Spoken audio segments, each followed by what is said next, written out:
तो भाई SSC CGL ने हाल ही में एक नया नोटिफिकेशन जारी किया है और उस नोटिफिकेशन में उसने कुछ चीज़ों को बदला है, कुछ चीज़ों को नई ऐड किया है, काफ़ी चेंजेस किए हैं एग्ज़ाम पैटर्न में भी, वैकेंसीज़ में भी, हर चीज़ में भी। और बहुत सारे टीचर्स ने, लगभग हर टीचर ने इसके ऊपर एक वीडियो बना दी। हमारे काफ़ी स्टूडेंट्स की बार बार यही रिक्वेस्ट आ रही थी कि सर इसके ऊपर आप भी एक वीडियो बनाएं, एक वीडियो बनाएं। तो सोचा चलो एक बार हम भी डिस्कशन कर लेते हैं कि इसका फ़ायदा क्या होगा। एसएससी सीजीएल के जो नया नोटिफिकेशन आया है, जो इसमें चेंजेस देखने को मिले हैं, हमारे एचएसएससी की तैयारी करने वाले जो बच्चे हैं उनके ऊपर इसका क्या इफ़ेक्ट पड़ेगा, और जो एसएससी सीजीएल की तैयारी करने वाले बच्चे हैं उनके ऊपर इसका क्या प्रभाव रहेगा, क्या इफ़ेक्ट होगा। हर चीज़ के बारे में बहुत अच्छे तरीके से समझाऊंगा, क्या चीज़ें कैसे पढ़नी है, कैसे तैयारी करनी है, बिल्कुल बहुत आसान तरीके से तुम लोगों को बता देता हूँ, ठीक है। क्योंकि बार बार बच्चों की बस यही रिक्वेस्ट आ रही थी कि सर एक बार आप भी बनाओ वीडियो इसके ऊपर, क्या मामला चल रहा है। तो मामला देख लेते हैं। पहले सबसे पहले एसएससी सीजीएल का टीयर 1 का एक एग्ज़ाम होता है, ठीक है। पहले टीयर 2 टीयर 3 सब कुछ होता था, सब्जेक्टिव एग्ज़ाम भी होता था, लेकिन अब उसने क्या किया है, चीज़ों को काफ़ी चेंज कर दिया है। तो टीयर 1 का एग्ज़ाम होता है, उसमें क्या होता है प्यारे बच्चों, आपको 4 चीज़ें देखने को मिलती हैं। एक आती है रीजनिंग, उसके बाद एक आता है आपका जीएस जीके, कुछ भी कह सकते हो इसको, जनरल अवेयरनेस। एक आता है क्वांटिटिव एप्टीट्यूड यानी कि मैथ, और एक आपका जो पोर्शन होता है वो होता है इंग्लिश कॉम्प्रीहेंशन का, ठीक है। तो यहाँ पर हर टॉपिक के आपको 25 क्वेश्चन देखने को मिलते थे। अब की बार भी सेम पैटर्न रहेगा, इसी पैटर्न के ऊपर सारी चीज़ें रहेंगी, यानी कि टीयर 1 का जो सिलेबस है उसमें कोई चेंज देखने को आपको नहीं मिलेगा, ठीक है। अब यहाँ पर क्या होता है प्यारे बच्चों, हमारे जो स्टूडेंट हैं एचएसएससी वाले, ठीक है, वो भी तैयारी करते हैं इन्हीं चीज़ों की। हम यहाँ पर रीजनिंग भी पढ़ते हैं, हम यहाँ पर आपका जीएस भी पढ़ते हैं, मैथ भी पढ़ते हैं, और आपकी इंग्लिश भी पढ़ते हैं, ठीक है। इन चीज़ों में आपके लिए कोई अलग चीज़ नहीं है, पैटर्न सेम रहेगा। अब बात आ जाती है आगे हमारे बच्चों पर, एचएसएससी वाले बच्चों पर और एसएससी वाले बच्चों पर, इन चीज़ों का क्या फ़र्क रहेगा, ठीक है। ये नंबर ऑफ क्वेश्चन यहाँ पर दिया गया है, ये सब्जेक्ट दिए गए हैं, और ये कितने नंबर का रहेगा, ठीक है। ये है पेपर 2, यानी कि टीयर 1 में आपका पेपर 1 और पेपर 2 दो पेपर रहेंगे। एक पेपर में आपका क्या आने वाला है प्यारे बच्चों, देखो चीज़ों को ध्यान से समझना।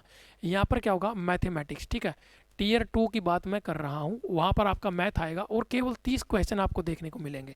पहले क्या होता था, 200 क्वेश्चन 100 क्वेश्चन होते थे, गुणा 2 यानी कि 200 नंबर के 100 क्वेश्चन आपको देखने को मिलते थे। अब क्या किया उसने, 30 क्वेश्चन होंगे, हर क्वेश्चन 3 नंबर का, यानी कि टोटल 90 नंबर का मैथ आपको देखने को मिलेगा, ठीक है। अब बात आती है रीजनिंग की।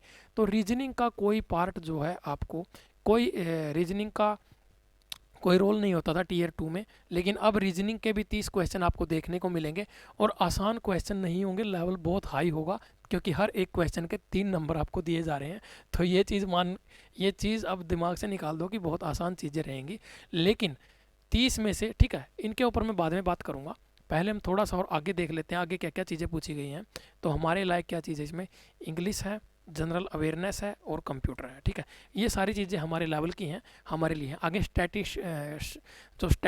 स्टैटिस्टिक्स जो हैं उसमें कुछ चीज़ें होती हैं, जैसे आपका मीन, मीडियन, मोड, और standard deviation, mean deviation, variance, coefficient of variance, इस तरह की चीज़ें होती हैं। वो सारी चीज़ें जो है, मानक विचलन, माध्य विचलन, इस तरह की चीज़ें, वो सारी चीज़ें आपको देखने को मिलेंगी स्टैटिस्टिक्स में। और ये आपका टॉपिक एनसीईआरटी का है, वो भी मैं आपको करवा चुका हूँ अपने पेड कोर्स में, सारी चीज़ें अवेलेबल हैं।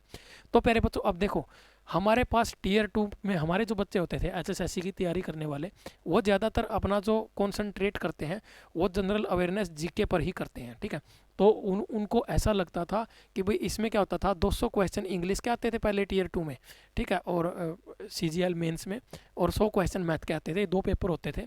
लेकिन अब उसने क्या किया है, मैथ के साथ साथ उसमें रीजनिंग को भी पूछ रहा है वो, ठीक है। अब जीके को भी पूछ रहा है, इंग्लिश को भी पूछ रहा है, और साथ के साथ उसने एक पार्ट दिया है कंप्यूटर का, ठीक है। कंप्यूटर साइंस का मेरा बैकग्राउंड भी रहा है।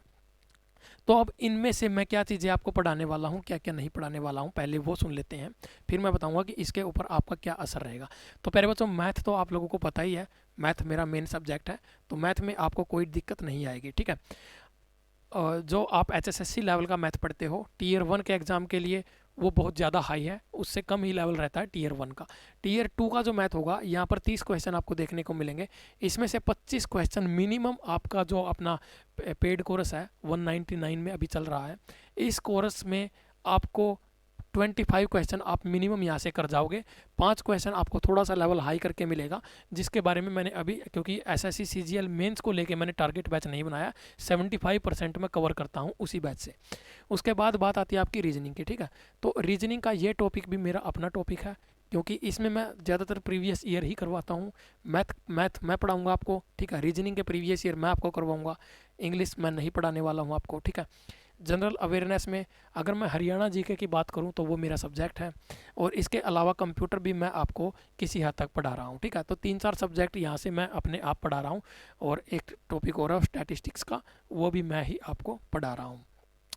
तो इसमें आपको कितने फ़ायदे हैं। अब कुछ बच्चे कहेंगे कि सर आप इतने सारे सब्जेक्ट कैसे पढ़ाते हो। तो पहले बच्चों देखो, कमांड का एक अलग डिफरेंस होता है। कमांड आपकी किस पर बनती है, ठीक है। मेरी कमांड मैथ पर भी उतनी ही है, रीजनिंग पर भी उतनी ही है, और बात की जाए आपका हरियाणा जीके पर, ठीक है। ये 3 सब्जेक्ट मेरे बहुत फेवरेट सब्जेक्ट रहे हैं। इन तीनों ही सब्जेक्ट पर मेरी पूरी पकड़ है, और जिसमें मुझे लगता है कि मैं बेस्ट कर सकता हूँ, मेरे से बेस्ट कोई नहीं कर सकता है, तो वो सब्जेक्ट मैं खुद ही पढ़ाता हूँ। तो इन 3-4 सब्जेक्ट्स को मैं अपने आप पढ़ा रहा हूँ। अब इसमें हमारे बच्चों को क्या फ़ायदा है, एचएसएससी वाले बच्चों को क्या फ़ायदा है। तो एचएसएससी वाले बच्चे जो हैं वो जीके के पीछे बहुत ज़बरदस्त तरीके से भागते रहते हैं। कंप्यूटर एचएसएससी जिस लेवल का पूछता है, मुझे नहीं लगता धरती पर कोई और एग्ज़ाम उस लेवल का कंप्यूटर का जो सब्जेक्ट है इससे क्वेश्चन पूछता होगा। तो आपके कंप्यूटर के भी क्वेश्चन बने बनाए हैं, आप यहाँ पर भी फिट बैठते हो, ठीक है। जीके में भी आप फिट बैठते हो, 25 में से मिनिमम 20 क्वेश्चन आप निकाल लोगे आराम से, ठीक है। इंग्लिश की तैयारी भी हमारे एचएसएससी वाले बच्चे करते ही करते हैं, तो उनको कोई दिक्कत नहीं होगी, ठीक है। रीजनिंग की भी तैयारी करते हैं और मैथ की भी, यानी कि अब मेंस में भी जो हमारे बच्चे एचएसएससी की तैयारी करने वाले हैं वो मेंस में भी अपना रोल, अहम रोल प्ले करेंगे।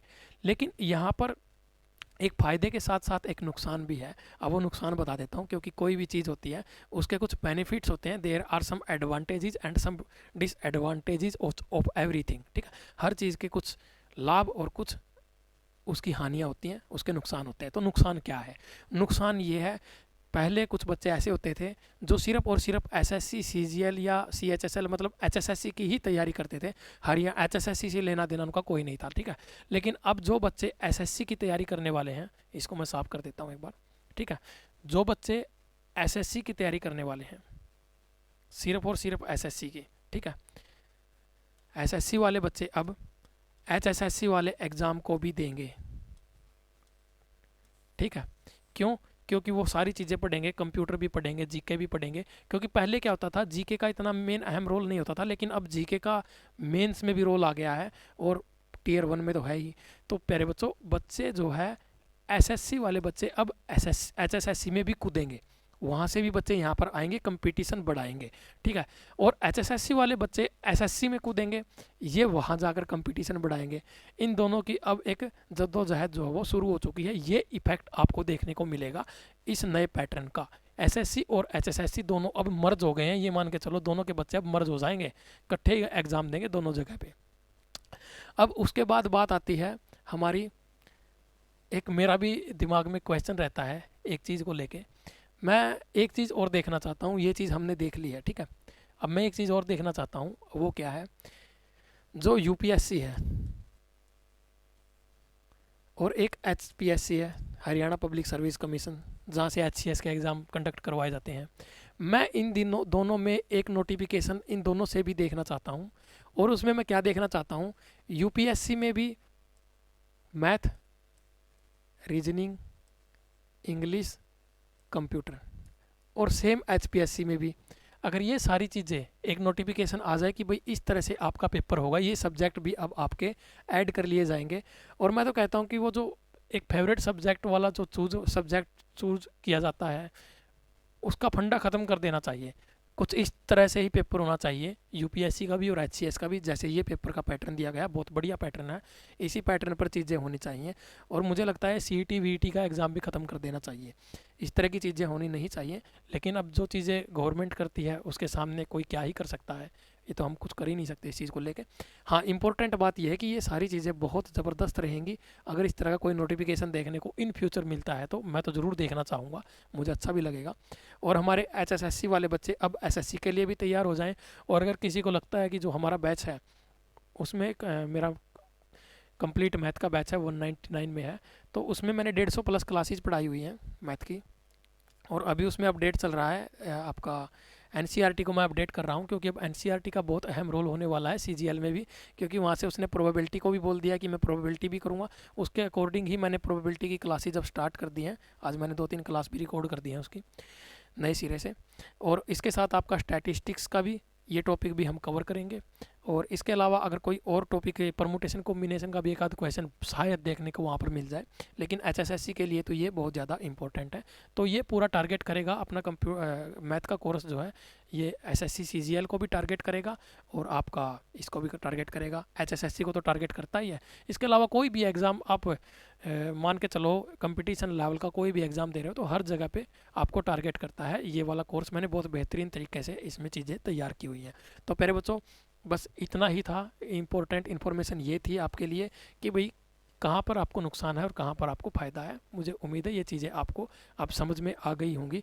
मैं हालांकि इस पर वीडियो इसीलिए नहीं बना रहा था कि क्योंकि इसमें कोई ख़ास बात नहीं है, आपको फ़ायदा भी है और आपको नुकसान भी है, तो दोनों चीज़ें पैरेलल हैं, तो उसमें कोई दिक्कत नहीं है। और जहाँ पर दूसरे बच्चे जाएंगे आप भी वहीं पर जाओगे, तो उसी अकॉर्डिंग आपको भी चलना पड़ेगा। जय हिंद, जय भारत, जय किसान।